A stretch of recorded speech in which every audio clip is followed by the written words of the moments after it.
అంతే వైజాగ్ అమ్మా? ఎక్కడ వైజాగ్లో? ఇంకా ఎంత టైం పడుతుంది? అవునా?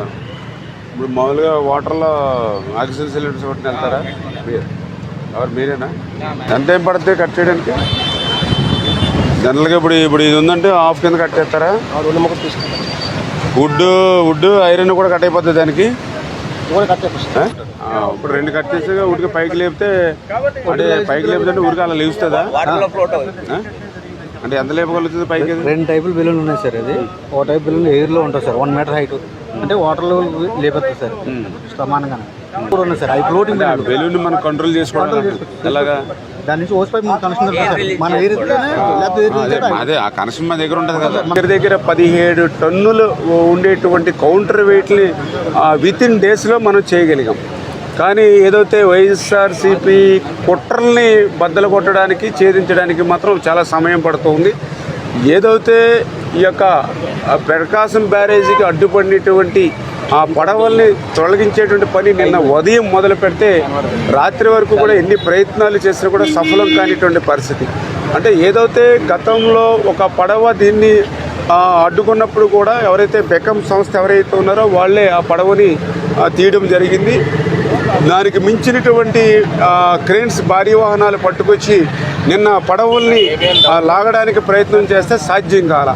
ఏంటనేది చూస్తే ఏదైతే 3 బోట్స్ కూడా ఒకదానికొకటి లింక్ అయి ఉన్నాయని, అంటే మనం ఒక బోటుని లాగడానికి ప్రయత్నం చేస్తే దానికి మళ్ళీ వెనకాల ఒక 2 బోట్స్ని దాని కిందకి లాగుతున్నాయి. అంటే 3 బోట్లు అంటే దగ్గర 340 120 అంటే 100 నుంచి 120 టన్నులు కెపాసిటీకి అది 3 లింక్ అయి ఉండడం వల్ల మరి బయటికి రానిటువంటి పరిస్థితి కనపడుతుంది.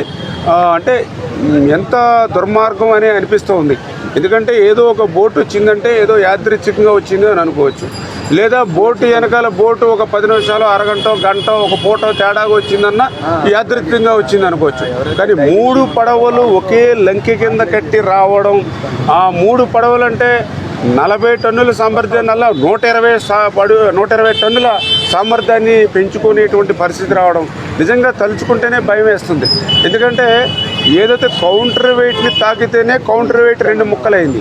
ఈ 120 టన్నుల సామర్థ్యాన్ని పెంచుకున్నటువంటి 3 బోట్లు కూడా ఒక్కసారిగా సెంటర్ ఫిల్లర్ని కనుక తగిలి ఉంటే ఇవాళ ఈ బ్యారేజీ మీద మీరు నేను నిల్చుని మాట్లాడుకునే వాళ్ళం కాదు.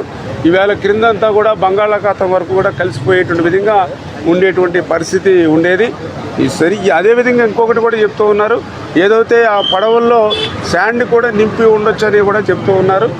ఈ రకంగా అంటే 5-6 జిల్లాలకు త్రాగునీరు, లక్షల ఆయకట్టుకు సాగునీరు అందించేటువంటి ప్రకాశం బ్యారేజీ దగ్గర 170 సంవత్సరాల నుంచి 100 సంవత్సరాల ఆనకట్టగా 70 సంవత్సరాల బ్యారేజీగా రైతులందరికీ కూడా సేవలు అందించండి. బ్యారేజీ మీద కూడా ఇటువంటి కక్ష ఉందా అంటే చాలా ఆవేదన కలుగుతున్నటువంటి పరిస్థితి. నిజంగా ఇటువంటి దాని మీద గట్టిగా ముమ్మరంగానే దర్యాప్తు జరుపుతాం. ఖచ్చితంగా దోషులు ఎవరైతే ఉన్నారో వాళ్ళని శిక్షించేటువంటి వరకు కూడా వదిలే ప్రసక్తే లేదని చెప్పి తెలియజేసుకుంటూ, ఏదేమైనా ఇప్పుడు ప్రజెంట్ మాత్రం మా ఫస్ట్ ప్రయారిటీ ఏదైతే ఆ బోట్స్ ఏవైతే ఉన్నాయో వాటిని వెలికి తీయాలి. అందుకే ఈవేళ విశాఖపట్నం నుంచి కాకినాడ నుంచి కూడా డ్రైవర్స్ని కూడా తీసుకురావడం జరిగింది. వాళ్ళు చాలా ఎక్స్పీరియన్స్, వాళ్ళు కిందకి లోతులో కూడా దిగి ఆక్సిజన్ సిలిండర్స్ తోటి వర్క్ చేసుకుంటారు. అదేవిధంగా వాళ్ళు కూడా కిందకి దిగినప్పుడు ఆ బోట్ ఏదైతే ఉందో ఇప్పుడు తీయడం సాధ్యం అవ్వట్లేదు కాబట్టి దాన్ని 2 హాఫ్లుగా కట్ చేసేసి, అంటే ఒక బోట్ని 2 కింద కట్ చేసేసే విధంగా ఆ కట్టర్స్ ఇవన్నీ కూడా మెటీరియల్ అంతా కూడా ఇప్పుడే తీసుకుని దింపుతూ ఉన్నాం. ఆ మెటీరియల్ అంతా కూడా కింద ఉపయోగించుకుని ఆ బోట్ని 2 పార్ట్స్గా కట్ చేసేసి ఆ కట్ చేసినటువంటి బిట్ని కూడా మనం పైకి తీసుకురావడానికి ఎయిర్ బెలూన్స్ ఆ టెక్నాలజీని కూడా ఇప్పుడు ఒక్కొక్క ఎయిర్ బెలూన్ కూడా ఒక 10 టన్నుల వరకు కూడా పైకి, అంటే కింద ఉన్నటువంటి దాన్ని కొంచెం వాటర్ లెవెల్కి కొంచెం పైకి లిఫ్ట్ చేయగలిగితే మనం సైడ్ నుంచి ఏదైతే క్రేన్స్ మనం పెట్టుకుని దాన్ని లాక్కోవడానికి అవకాశం ఉంటుంది. ఆ రకంగా 12 ఎయిర్ బెలూన్స్ అంటే దగ్గర 100-120 టన్నుల వరకు కూడా లిఫ్ట్ చేసుకునేటువంటి శక్తి ఉంటుంది. కాబట్టి ఇట్లా మల్టిపుల్గా ఇటు డ్రైవర్స్ని వాటర్లో దిగి కట్టర్స్ పెట్టి దాన్ని బోట్స్ని కట్ చేసి అదేవిధంగా బెలూన్స్ ఇవన్నీ కూడా ఉపయోగించి ఈరోజు సాయంత్రం లోపల వీటిని వెలికి తీయాలనేటువంటి ఆలోచనతో మన వాళ్ళందరూ కూడా పనిచేస్తూ ఉన్నారు.